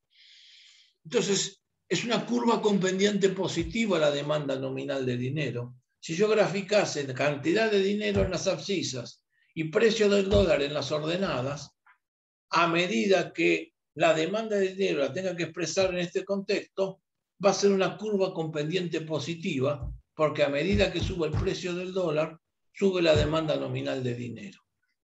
Supongamos que la oferta de dinero la determinamos con una recta para que se determina fuera del mercado, la determina el central. Fíjense qué termina ocurriendo si yo me meto en este sistema a generar un desplazamiento de la cantidad nominal de dinero emitiendo más plata. La recta que explica la oferta de dinero se movería desde la izquierda hacia la derecha. Pero la demanda de dinero nominal, que va a depender del valor del dólar, sigue estando en el mismo lugar. Entonces, ¿qué termina pasando? Si yo emito más dinero o genero más cantidad de dinero porque bajo encajes, en una economía con este comportamiento, cada mango que yo tiro al mercado me termina generando un aumento en la demanda nominal de dinero, pero con un equilibrio de tipo de valor del dólar que es cada vez más alto.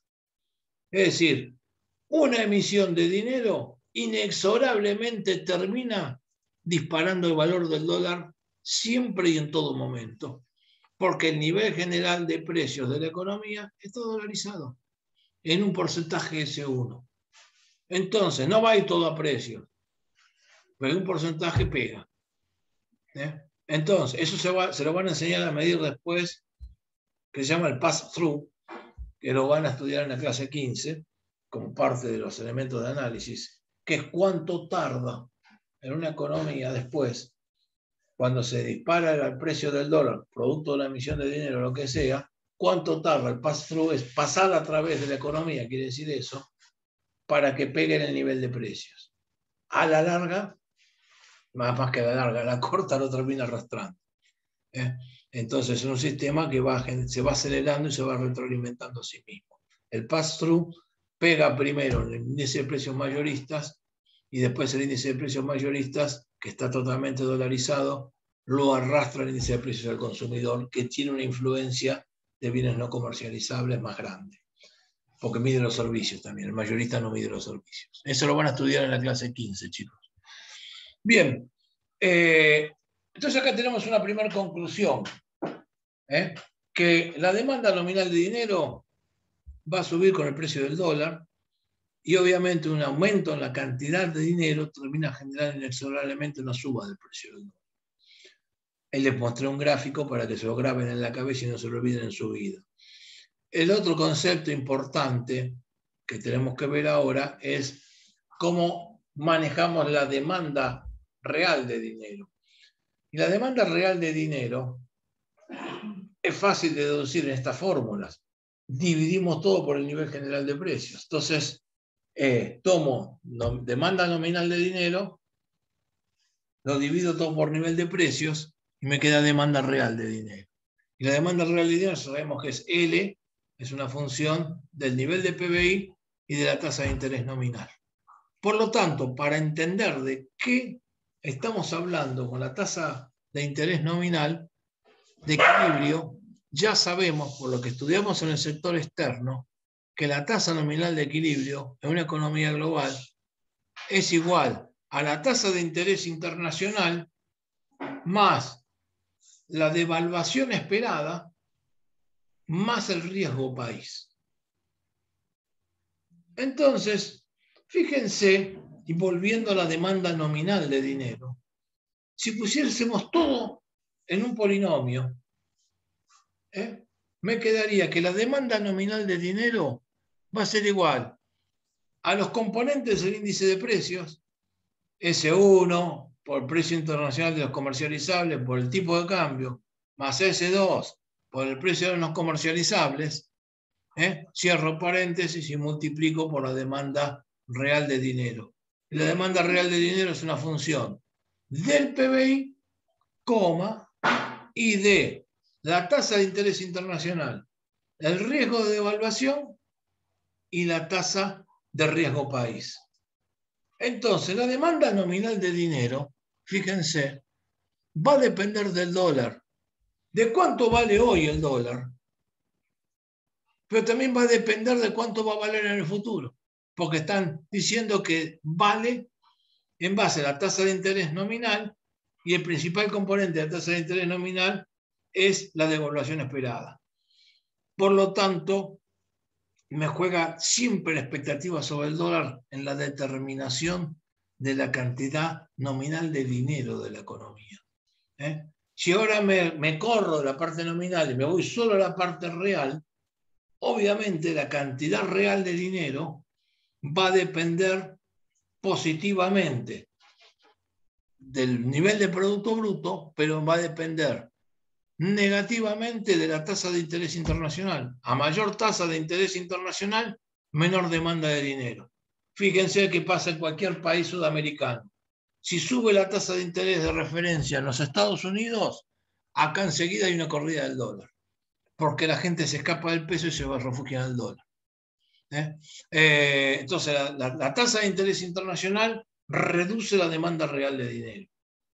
A mayor devaluación esperada, ¿voy a querer tener más dinero en pesos o más dinero en dólares? O voy a querer tener más dinero en dólares porque sé que lo van a devaluar el peso. Entonces, depende negativamente la demanda real de dinero de la devaluación esperada. A mayor devaluación espero, más dinero quiero tener, menos dinero en efectivo quiero tener en el bolsillo. Y esto explica un poco lo que pasa en la actualidad. Todo el mundo dice, bueno, después de las elecciones va a ser un quilombo, van a terminar devaluando. Entonces, ¿qué hago? Salgo corriendo a comprar dólares por un montón de motivos. Uno es para cubrirme. Pero supongamos que ustedes manejan una fábrica, creo que este ejemplo ya se lo di. Y en la fábrica tienen que usar aluminio importado o tienen que usar láminas de acero traídas de Brasil o de lo que sea. Entonces, ¿qué va a ocurrir? Ustedes están usando esto como insumo y el dólar saben que va a subir el mes que viene o el otro. Si ustedes no recargan el precio y no generan inflación con esto, ahora, cuando ustedes venden el producto para el cual van a usar el insumo importado, si no lo cargaron al precio actual, ¿qué va a terminar ocurriendo? Cuando quieran reponer esos insumos para la próxima ronda de fabricación, no los van a poder pagar, porque habrán subido de precio en forma desmedida. Entonces, ¿qué hacen? O te salís corriendo a comprar dólares y te quedás posicionado en dólares y lo pagás al dólar blue, no te importa, pero lo tenés por la duda explote, o remarcás por la duda si no tenés salida. Y eso te hace disminuir la demanda de dinero. Fíjense cómo influye. Y el tercer concepto que influye sobre la demanda real de dinero negativamente es el riesgo país. A mayor riesgo país, que es un riesgo de default, como ya lo medimos en otras clases, a mayor riesgo país, menor demanda de dinero yo voy a tener. Con una demanda menor de dinero, obviamente, voy a tener más demanda de dólares. Bueno. Entonces, fíjense qué importante para estabilizar la economía es que Argentina llegue a negociar con los acreedores. Porque si Argentina tiene vencimientos en dólares que no puede pagar en el mes de marzo, y nada más que con el Fondo Monetario son 19.000 millones de dólares, que tenemos que nos empiezan a vencer a partir de marzo, no vencen todos en marzo, pero vencen el año 2022, y Argentina no los puede pagar. Si Argentina no los puede pagar y si los quiere intentar pagar, va a presionar el mercado cambiario, expectativa de devaluación. Y si Argentina dice no los voy a pagar, se dispara el riesgo país. De una manera u otra hacemos volar la demanda de dinero por los aires. Ahora, si Argentina lograse una negociación medianamente coherente con esto, que no la puede hacer solo el gobierno, necesita apoyo de la oposición, por eso es que o esto se negocia o se explota, y para lograr esto, si una vez que se logre, fíjense, se derrumba el riesgo de devaluación porque ya no vamos a tener una demanda de dólares para pagar lo que no puedo pagar, y por el otro lado se va a tener la posibilidad de no tener que caer en default y la tasa de riesgo país se va a derrumbar al 4 o al 5% como es en el resto de América Latina y no al 17% como está hoy, que cuando le di la clase anterior estaba en el 16%, ya subió. Entonces, porque las negociaciones están muy tirantes. Entonces, fíjense cómo se dan las cosas. Es fundamental, no solo para manejar la demanda de dinero, la psicología que tienen las personas que están tratando de anticipar el futuro todo el tiempo, sobre la evolución de los pagos internacionales, sobre la evolución del riesgo país, si vamos a cumplir, si no vamos a cumplir, si nos van a negociar, si no nos van a negociar. Estamos atados permanentemente. Y la formación del nivel de precios internos, junto con la demanda de dinero, son lo que hacen que, la demanda real de dinero, hacen que la demanda nominal de dinero se comporte también de esa manera. Entonces, este es el panorama completo. Ahora que tenemos este panorama completo sobre la demanda nominal y real de dinero, podemos cerrar el círculo con el principal concepto de la teoría monetaria moderna, que se llama la teoría cuantitativa del dinero. Teoría cuantitativa del dinero. Nosotros, para definir la teoría cuantitativa del dinero, tenemos que hacer algunos pequeños pasajes de términos. Nosotros sabemos que la cantidad total de dinero de una economía, en términos reales, la demanda, la oferta, es igual a la oferta monetaria, la que estudiamos hace un ratito, dividido el nivel general de precios. Esa es la oferta real de dinero. Y esto va a ser igual a la demanda real de dinero. Esto es muy sencillo de entender. Hago un pasaje de términos y paso multiplicando el nivel de precios del lado derecho, que estaba dividiendo del lado izquierdo, y paso dividiendo del lado izquierdo a la demanda real de dinero. Entonces me va a quedar 1 dividido demanda real de dinero multiplicado por oferta nominal de dinero. Y esto va a ser igual al nivel general de precios. Esa es la primera relación central que tenemos que ver, por lo menos algebraicamente. Ahora bien, vamos a redefinir el concepto 1 dividido demanda real de dinero y lo vamos a definir como velocidad de circulación del dinero. Es decir, lo vamos a llamar B corta. Algebraicamente me quedaría B corta, chiquito, minúscula, multiplicado por la cantidad de la oferta nominal de dinero es igual al nivel general de precios. Y esta es la relación central de lo que se llama teoría cuantitativa del dinero. Entonces, ¿qué me está diciendo? Que el nivel general de precios de la economía va a depender positivamente o bien de la cantidad nominal de dinero, mientras más dinero tengo en la economía, en la oferta de dinero, mayor va a ser el nivel general de precios. Y va a depender también positivamente de la velocidad de circulación del dinero. Y sabemos que la velocidad de circulación del dinero es la inversa de la demanda de dinero, porque es 1 dividido demanda real de dinero. Por lo tanto, a menor demanda de dinero, mayor velocidad de circulación, porque la gente se saca los pesos de encima. Y como se saca los pesos de encima, circula más rápido. ¿Qué es conceptualmente velocidad de circulación? Inversa de demanda de dinero. Es la cantidad de veces que la moneda pasa de mano en mano para garantizar las transacciones de la economía. Mientras la gente quiere tener menos dinero en el bolsillo, más rápido se desprende de ese dinero. Y cuando la gente se desprende más rápido de ese dinero, eso impacta en el nivel general de precios y genera subas de precios. Entonces, si yo tengo una caída en la demanda de dinero, voy a tener una suba en el nivel general de precios. Y si yo tengo una emisión abusiva de dinero y me sube M, también voy a tener una suba del nivel de precios. Y esto es lo que dice la teoría cuantitativa. Si lo traslado en el tiempo, llevo al concepto de inflación. Y ahora entramos con esta herramienta de la teoría cuantitativa a entender la teoría de la inflación. ¿Por qué? Vamos a definir a la inflación como la suba generalizada y sostenida en el tiempo del nivel general de precios. Sí, dos conceptos centrales. Suba generalizada, no sirve que suba el precio de los colegios y baje el precio de la carne. Cuando hay un proceso inflacionario, suben todos los precios. Hay una suba, por ahí suben en forma despareja, pero suben todo. Hay una remarcación generalizada. No sabemos mucho los argentinos esto. Y por el otro lado, cuando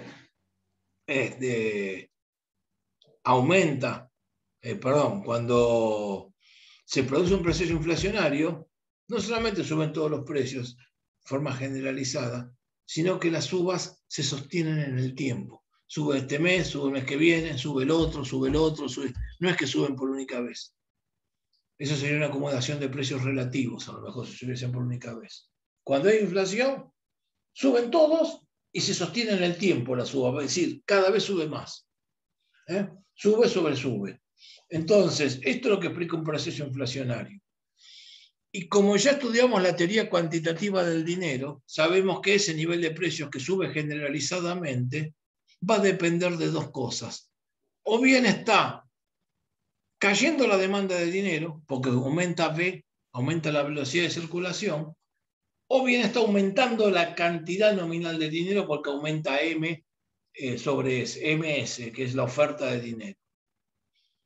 Y eso hace que, si lo sostengo en el tiempo, la inflación provenga o de una caída de la demanda de dinero o provenga de una suba en la cantidad total de dinero. Por eso es que definimos a la inflación, es una definición fuerte, que muchas veces se discute ideológicamente, pero esto no es ideología, esto es técnica. Siempre y en todo momento la inflación es un fenómeno monetario.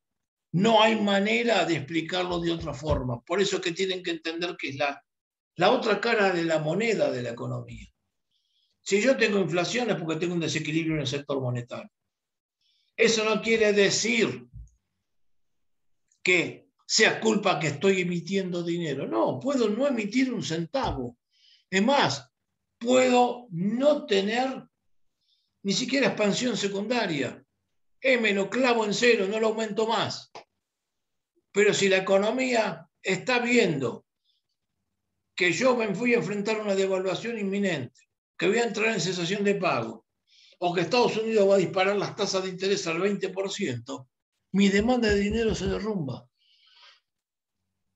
Entonces, la causa, en este caso, no es que emití dinero. A Macri le pasaba que clavó la emisión de dinero y este gobierno también en un momento clavó la emisión de dinero. Y los precios los desbordan igual. ¿Y por qué los desbordan igual? Porque se cae la demanda de dinero, porque la gente espera una devaluación, porque la gente le sube el riesgo país. En la última parte del gobierno de Macri, el riesgo país estaba casi en 45 puntos. ¿Cómo no quieren tener inflación? La demanda de dinero se derrumbó. Entonces, los precios me pueden subir, o bien porque emito, o bien porque expando la base secundaria, el nivel de tengo expansión secundaria, o bien porque se está cayendo la demanda de dinero y aumenta la velocidad de circulación. Pero en los dos escenarios tengo un fenómeno monetario. Ahora, no nos quedemos con posiciones extremas, chicos. ¿Por qué? Porque la ciencia económica no es una ciencia que funcione diferente al resto de la sociedad. Es parte de las conductas sociales. Y por lo tanto, si una economía tiene un derrumbe en la demanda de dinero, es porque puede haber causas ajenas al mercado monetario. Por eso es que se desarrollan distintas teorías de la inflación, que las vamos a enumerar y con esto rematamos la clase. Bueno, la vamos a explicar, no a enumerar. Tenemos lo que se llama, primero, inflación de demanda. Segundo, inflación de costos. Y tercero, inflación de expectativas. Son los tres conceptos básicos de inflación y hay un cuarto que se usa mucho en América Latina que se conoce como inflación estructural. Bien, les voy a dar los conceptos técnicos. En todos los casos donde vamos a estudiar estos problemas que explican teorías distintas de la inflación, siempre termino generando un desequilibrio monetario. Si no, no tendría inflación. Pero esto no se genera en el mercado monetario originalmente, sino que se activa en una parte de la economía, que es la economía real. Entonces tenemos que saberlo concatenar y no discutir ideologías al divino botón. Acá estamos hablando de herramientas económicas, herramientas son herramientas, punto. Entonces, ¿qué tenemos? Inflación de demanda. La vamos a ver con ejemplo. Gobierno de Cristina, segundo gobierno de Cristina. La economía estaba para producir 100 unidades. Te voy a poner un ejemplo burdo. 100 unidades. Y teníamos la demanda agregada pidiendo 130 unidades. ¿Las podíamos fabricar? No, estamos por encima de nuestra capacidad productiva. Y seguíamos incrementando la demanda todos los años. Y seguíamos incrementando el gasto público un 50% anual, como les mostré en el gráfico de la clase número 11, donde vimos al sector público. Ese crecimiento del gasto público con déficit y demás, obviamente en ese momento fue financiado con emisión monetaria. Ahora, ¿qué pasa? El problema central es que tengo la cantidad de bienes que estoy demandando en la economía por encima de lo que puedo producir. Entonces, esto me va a generar dos cosas. O se me disparan los precios o se me disparan las importaciones. Y si se me disparan las importaciones para abastecer el crecimiento de la demanda, y mientras tenga reservas, que se las patinaron del 2010 al 2015, podía sostener ese ritmo de crecimiento de la demanda combinada con suba de precios. La inflación se empezó a duplicar por año. Terminó, cuando se fue Néstor Kirchner, la inflación estaba en el 7%, que ya venía subiendo, y terminamos en el 50% anual en el año 2015. ¿Y eso por qué? Porque tenemos inflación de demanda. Mucha inflación. Teníamos la economía demandando por encima de la capacidad productiva. Cuando se empiezan a quedar sin reservas, se empieza a disparar el dólar y hay que meter el cepo. Y si ahí tenemos un problema, eso es inflación de demanda. Tenemos a la economía recalentada demandando por encima de lo que puedo producir. Como ya les expliqué en clases anteriores, estoy trabajando por encima del nivel de PBI potencial. Es decir, estoy por encima del 82% de capacidad instalada. Que lo van a ver en la clase 15 cómo lo tienen que medir. Que hay un índice, que es el índice, el UCI, índice de utilización de capacidad instalada de la industria. Bien, es el concepto de inflación de demanda. Esa suba de precios y desestabilización del dólar, porque me quedo sin reservas, presiona la inflación. Cuando se presiona la inflación, ¿qué se activa? Una caída en la demanda de dinero. ¿Por qué? Y a mayor disparada de precios, nadie quiere tener pesos en el bolsillo. Entonces, esto se acompaña con una caída en la demanda de dinero y que lleva a que la economía funcione con una cantidad real de dinero más baja. Bueno, esto se llama inflación de demanda. Te ajusta el mercado, no hace falta hacer un ajuste del Fondo Monetario. Te ajusta solo, entras en recesión. Culpa de este escenario, con otras cosas más, la Argentina no crece desde el año 2011. Bien, esa inflación de demanda, la más típica, es la más fácil de plantear y quizás la más facilista de echarle la culpa. A veces no es toda inflación de demanda. El segundo concepto que les desarrollé es la inflación de costos. La inflación de costos se desarrolla cuando un insumo básico de la economía se dispara. No solamente un insumo, puede ser un componente, salario, por ejemplo. En el mundo hay ejemplos muy típicos de inflación de costos. Yo voy a remitirme a 3 ejemplos que nos tocan de cerca, o que lo vivimos muy cerca. Por ejemplo, en el año 1973 y en el año 1979, el mundo enfrentó 2 golpes petroleros. El precio del barril de petróleo, que era el principal insumo de la economía, en un ciclo de Kondratiev, que dependía del valor de los hidrocarburos, se disparó de 70 centavos de dólar a 35 dólares, siendo el principal elemento de la economía mundial. El tema es el desastre que hizo en el nivel de precios. La economía americana, para que tengan una idea, la francesa, la británica, la italiana, llegaron a tener tasas de inflación del 20%, no aparecía la Argentina. ¿Y eso cómo les pegó? Les pegó porque se disparó el precio del principal insumo, se llama inflación de costos. ¿Se originó en el sector monetario? No, pero se convirtió en un fenómeno monetario porque apenas se disparó el nivel de costos, se derrumbó la demanda de dinero. Y a esto le tenés que sumar 2 posibilidades.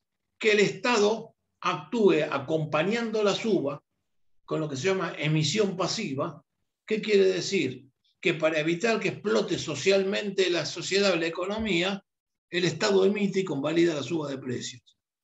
Porque si no lo hiciese, esta suba en el nivel de precios sin emitir un centavo hubiera provocado una recesión brutal por la caída de la cantidad real de dinero. Disparaba las tasas, se paraba la economía en seco. Entonces, al pararse la economía en seco, entrabas en una recesión que te podía provocar la caída del gobierno. Nadie se animaba a hacerlo. En Estados Unidos se perdieron 2 gobiernos seguidos. El gobierno de Gerald Ford y después el gobierno de Jimmy Carter, porque no se animaron a empezaron a emitir dinero, se llama emisión pasiva. Pero en general lo hacen todos los gobiernos. Argentina también tuvo este problema, más de una ocasión. Segundo concepto, puede ser un desborde salarial. En la Argentina estuvieron los sueldos y salarios, pero los salarios, que saben, no son los sueldos, y los precios congelados desde 1973 a 1975. Se llamó el Plan Helmer. Ese plan Helbar terminó explotando por el aire en 1975 en el gobierno de Isabel Perón. Se descongeló todo de golpe y la Unión Obrera Metalúrgica le arrancó, cuando la Unión Obrera Metalúrgica manejaba la principal fuente de formación de empleo en el país, que hoy ya no lo es, porque el país después de la dictadura militar se desindustrializó. Eso lo van a ver con el profesor Harvey en las clases 3 y 14. ¿Qué termina ocurriendo? Cuando se produce el descongelamiento salarial y la UON le arranca una paritaria altísima al gobierno nacional de Isabel, suben los salarios un 180% en 24 horas. ¿Saben lo que es? Es como que ustedes ganen 100 lucas, pasan a ganar 380 al otro día. Ustedes van a estar contentos, como perro con 2 colas, pero el que tiene que pagar los sueldos se quiere pegar un tiro, ¿saben dónde? Entonces, ¿eso qué significa? Que el empresario, cuando se enfrentó a ese shock de costos, remarcó violentamente y desató un fenómeno que se fue a parar al dólar y fue a parar a los precios. Y ese fenómeno que arruinó a más de un laburante argentino se llamó el Rodrigazo. Y ocurrió porque el ministro de Economía argentino era Celestino Rodrigo, que terminó generando un desastre de economía argentina. Ese Rodrigazo desató inflación de costos, que fue el origen, un derrumbe en la demanda de dinero, y dio origen a 10 años de niveles inflacionarios de 4 dígitos. Argentina llegó a tener inflación de 4 dígitos. Es decir, niveles del 1000, 2000, 10.000% anual. Es un disparate total, pero así vivió nuestra economía argentina durante el final del peronismo, la dictadura militar y el regreso del gobierno de Alfonsín a la democracia, que terminó estabilizándose en el plano austral, que después se explotó y terminó en la hiper de nuevo. Pero ese fenómeno de 15 años de altísima inflación, con algunos enterrenios de paz, se gatilló por inflación de costos. Mira la importancia que tiene. Y el último episodio que tenemos los argentinos de inflación de costos es el tarifazo de Macri en el 2016. Macri no quiso convalidar monetariamente en la suba de tarifas y paró la economía en seco. Hizo lo que no hicieron los americanos o los europeos. No todos, los alemanes ajustaron, los japoneses también, pero ni los italianos, ni los franceses, ni los ingleses, ni los americanos se animaron a hacer un ajuste en ese momento, cuando vino la inflación de costos del petróleo. Acá se crearon un estadista bárbaro, dijeron, no vamos a emitir un centavo, dispararon las tarifas eléctricas un 3000% y dejaron la economía parada en seco. Fundieron a medio mundo. Entonces, fíjense que no son decisiones fáciles, pues esos son ejemplos de inflación de costos que te pueden desestabilizar, porque independientemente de que emitas o no, se derrumbó la demanda de dinero y no frenaron la inflación se aceleró, como todos ya sabemos. Bien, pero es un fenómeno monetario. ¿Ven cómo se termina? Sí. ¿Le puedo pedir, por favor, si repite la definición de inflación de costos? Es cuando un insumo central de la economía, ya sea salarial o real, como puede ser el petróleo, o las tarifas eléctricas o del gas, se disparan brutalmente por encima del promedio. Entonces eso produce una reducción de la demanda de dinero que te lleva a desatar un proceso inflacionario.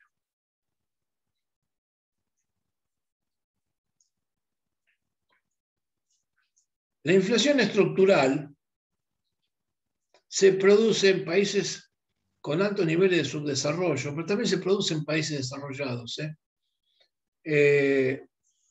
¿Cuándo se produce esto? Cuando tenemos distintos niveles de productividad. Entonces, frente a una reactivación de la economía, hay sectores que tienen buena productividad y tienen una elasticidad de oferta muy alta. Entonces, por ejemplo, mañana le ponen platita en el bolsillo a todo el mundo, estamos en campaña electoral, y hay sectores que pueden aumentar la producción. Compran un poco más de insumo, ponen una máquina más en funcionamiento, enseguida se adecuan a la suba de demanda. Y si no invierten, y se la bancan. Ahora, hay sectores de la economía que no tienen niveles de desarrollo para reaccionar frente al aumento de la demanda. ¿Por qué? Porque es una economía primaria muy subdesarrollada. Por ejemplo, el azúcar. En Argentina no tiene capacidad de aumentar la producción de un día para otro. O, por ejemplo, se daba mucho en Argentina, antes de la década del 80, con la producción de carne. Entonces vos mejorabas los salarios que iba la gente, se iba a la carnicería a comprar. Y Argentina no podía aumentar la producción.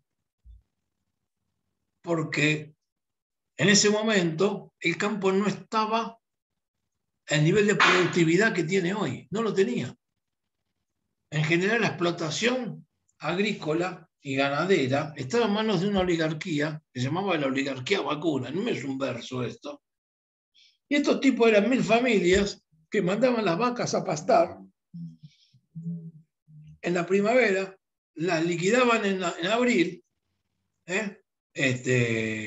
engordaban en abril, criaban en primavera, engordaban hasta abril y mandaban los terneros al mercado y después con esa guita a las $100 iban a pasear a Europa. Si yo generaba una mejora en la demanda local, eso presionaba la demanda de carne y no había cómo ofrecer más carne. Terminábamos con vedas, que era prohibición de aumento de carne, prohibición de venta de carne, de consumo de carne, o con un conflicto que presionaba el dólar. Y esto generaba siempre subas de precios y pujas salariales. Porque si no puedo responder con la oferta, ¿qué pasa? Sube el precio. Si sube el precio, se desataba la disputa por una paritaria más alta. Entonces ahí presionaba sobre los costos, se caía la demanda de dinero. Y disparaba el dólar y se formaba toda una cadena que terminaba. Eso es inflación estructural. Frente a esto, el gobierno podía responder emitiendo más plata y convalidando los aumentos, llamada emisión pasiva, cosa que ocurría más de una ocasión, o podía hacer una restricción monetaria, que ocurría sobre todo en las dictaduras, como la de Onganía, que después terminan con una explosión social como el Cordobazo. Entonces, son cosas que han complicado más de un gobierno estas. Pero es una inflación estructural. En Europa también hay, pero por diferenciales de productividad menores. Es lo mismo conceptualmente, pero no es la diferencia, es el nivel brutal de atraso que tiene América Latina. En América Latina, para que ustedes tengan una idea, si yo les digo cuál es la producción de grano de nuestro país, son 100.000 millones de toneladas. Perdón, 100 millones de toneladas. ¿Saben cuánto era cuando se fue la dictadura militar? 16 millones de toneladas. Fíjense la transformación estructural que hubo en el campo en los últimos 30 o 40 años. Porque vino una revolución transgénica, cambió mucho, no digo que sea para bien, pero sí existió. Y para nosotros eso significa dólares. Entonces eso permitió destrabar algunas situaciones. Si no fuera por la deuda, tendríamos que estar bien. Bien. Después está el último concepto, que es la inflación de expectativas. La inflación de expectativas se produce cuando el mercado o la economía lo que hace es determinar su comportamiento tratando de prever qué es lo que va a pasar con la inflación. Entonces yo voy a subir mis precios en base a lo que espero de la economía. Entonces, lo que uno puede esperar de la economía se puede explicar de distintas maneras, que son las distintas teorías de la inflación de expectativas que hay. Está las expectativas adaptativas, están las expectativas inerciales, se llaman también homeostáticas, están las expectativas racionales.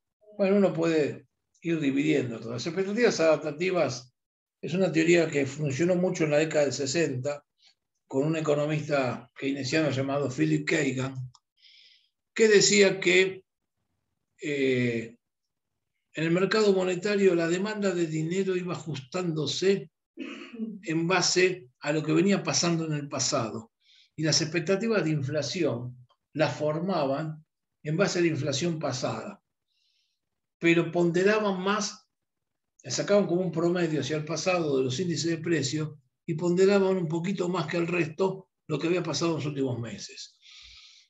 Entonces, te daba una posibilidad. Sabemos ya por la teoría cuantitativa que si empezamos a emitir, tarde o temprano los precios suben. Ahora, como la expectativa adaptativa generaba rezagos en el comportamiento, porque uno venía adaptándose a la inflación pasada, si la inflación pasada era baja, yo podía engañar al mercado durante un tiempo, emitiendo dinero sin que se le vaya a precios, porque se quedan ajustando en base a la inflación pasada. Lo que ocurre es que después, cuando se venía el ajuste, porque el mercado se da cuenta que lo habían engañado, se disparan los precios. Y ese fenómeno se llamaba overshooting. Edmund Phelps ganó el premio Nobel con la teoría del overshooting en la década del 70, y generó lo que se llama la curva de Phillips aumentada, pues son teorías macroeconómicas, la tienen que haber estudiado en su momento en el curso de macroeconomía. Ahora bien, estas expectativas adaptativas con el tiempo se fueron dejando de lado. La Argentina tuvo un episodio medianamente reciente, que se lo puse en la clase como ejemplo, que es durante el gobierno de Néstor Kirchner, entre el 2003. ¿Por qué? Porque Argentina venía de la convertibilidad, había tenido un incidente de inflación cuando salió de la convertibilidad, pero la gente venía acostumbrada a que los precios no suban. Había desde el año 92 que no subían los precios prácticamente. Entonces, ¿qué hacía Néstor Kirchner? Veía que el mercado, en realidad no era Néstor Kirchner, eran los ministros de Economía del Banco Central, ¿no? Es decir, Labaña, el Ministerio de Economía, Prat Gay y después Redrado. ¿Qué es lo que veían? Veían que la expectativa de inflación se hacía por ajuste de expectativas adaptativas. Entonces la gente no remarcaba como loco, porque ya estaba acostumbrado a la baja inflación. Pero ellos empezaron a emitir mucho. Y ese dinero al principio no se fue a precios, porque la demanda de dinero estaba subiendo. Entonces se entusiasmaron y siguieron emitiendo. Entonces pudieron engañar al mercado durante un tiempo, hasta que después el mercado cayó en la cuenta en el gobierno de Cristina. Y ahí se le disparó todo. Pero durante un tiempo usaron las expectativas adaptativas porque tenían una inflación esperada que era menor a la inflación real y eso les permitió sacar ventaja de eso. Bien. El segundo concepto que en Argentina es importante entenderlo se llama la inflación inercial. En este caso, los agentes económicos remarcan de piso por lo menos lo que pasó el mes pasado. Entonces, en el ejemplo actual, si tenemos una inflación del 3% en octubre, y yo sé que en noviembre arranco con un piso del 3%, y no hay manera de que lo haga menos que esto. ¿Por qué? Y porque si no voy a terminar descapitalizándome. Entonces, ¿qué termina ocurriendo? El piso de la inflación es alto, porque por lo menos va a ser igual a la del mes anterior. Por eso se llama inflación homeostática, porque le cuesta, corrige sus desvíos y se mantiene la tendencia. Entonces, siempre, y si se ajusta, ajusta al alza. Entonces, ¿qué termina ocurriendo cuando pasa esto? Que la economía a veces incurre en el error de firmar contratos con cláusula gatillo. Una cláusula gatillo quiere decir que yo te ajusto una paritaria salarial en forma automática. ¿Se acuerdan lo que pasó con el índice de costo de la construcción, con el índice de precio del consumidor, con el dólar, con lo que se les ocurra? Le pongo una cláusula automática. Le pongo una cláusula gatillo a las tarifas. Digo, la tarifa del combustible va a subir en base a lo que pasó con el índice de precio del consumidor. ¿Pero eso qué me hace? Me garantiza una inflación por lo menos igual a la del mes pasado. Entonces, ¿puedo bajar los precios? ¿Puedo bajar la inflación en una economía como esta? No, no se puede. Por eso es que hay que tener cuidado. Los ministros más inteligentes no incentivan las cláusulas gatillo, porque desatan el infierno en el largo plazo. Hoy me pueden hacer zafar, porque el sindicato presiona de una cláusula gatillo, me saqué la negociación de encima. Pero dentro de 6 meses tengo explotada la economía. Entonces, por ahí se fue ahora. Y después terminó volando. También los ministros dentro de 6 meses no saben si están, pero el quilombo lo dejaron. Y finalmente, el último concepto de expectativas, que es el que más tiene vigencia en una economía internacionalizada y globalizada, se llama expectativas racionales. Este es un concepto creado en la Universidad de Chicago por Robert Lucas. Uno puede compartir o no su visión ideológica. Yo no la comparto ni un poquito. Pero eso no quiere decir que científicamente no haya que mirar lo que el tipo desarrolló, porque está bien. ¿Por qué me está diciendo expectativas racionales? Me está diciendo que hay un conjunto de agentes económicos que tienen acceso a una capacidad analítica igual a mejor que el Estado. Entonces, están monitoreando qué políticas se empujan en un país y ellos ya predicen cómo va a terminar la historia. Entonces, no sé, un banco internacionalizado tiene un equipo de economistas que le están diciendo, mira, la Argentina va a tener déficit fiscal, hay quilombo con las LELIC, pasa esto, pasa lo otro. Fíjate, ¿qué hace ese banco? Automáticamente sale y compra dólares porque sabe que va a explotar. Entonces, tienen una conducta que termina provocando que ocurra aquello que ellos mismos predijeron que iba a pasar. Pues se llama la teoría de la profecía autocumplida. Entonces, un gobierno tiene que, frente a este tipo de comportamiento de agentes económicos que tienen mucho poder financiero, están muy concentrados en su capacidad de acción, el gobierno tiene que saber manejar los equilibrios macroeconómicos con mucha delicadeza, porque el primer desequilibrio que uno tiene se interpreta en el mercado como un signo de debilidad y provoca una corrida cambiaria y una estampida inflacionaria. Y esto me genera desestabilización en el mercado monetario por el lado de la caída de la demanda de dinero. Y aunque yo me haga todo bien después, se me desequilibra igual. Entonces, la realidad es que la expectativa racional, cuando se llega a un extremo, prácticamente deja al Estado sin capacidad de acción en política económica. Casi no puede meterse en la estabilización del ingreso. Y bueno, obviamente hay herramientas como el control de cambio, algunas cosas que ya hemos estudiado en clases anteriores que permiten morigerar este tipo de comportamientos. Pero bueno, en la práctica, ese tipo de controles se usan porque el mercado funciona con expectativas racionales, porque si no, no serían necesarios. Y esto es algo que con lo cual Paul Krugman, por ejemplo, ganó el premio Nobel. Entonces, son cosas para monitorear. Bueno, chicos, con esto terminamos la clase del sector monetario. Les voy a apagar la grabación y quedo a disposición de cualquier pregunta.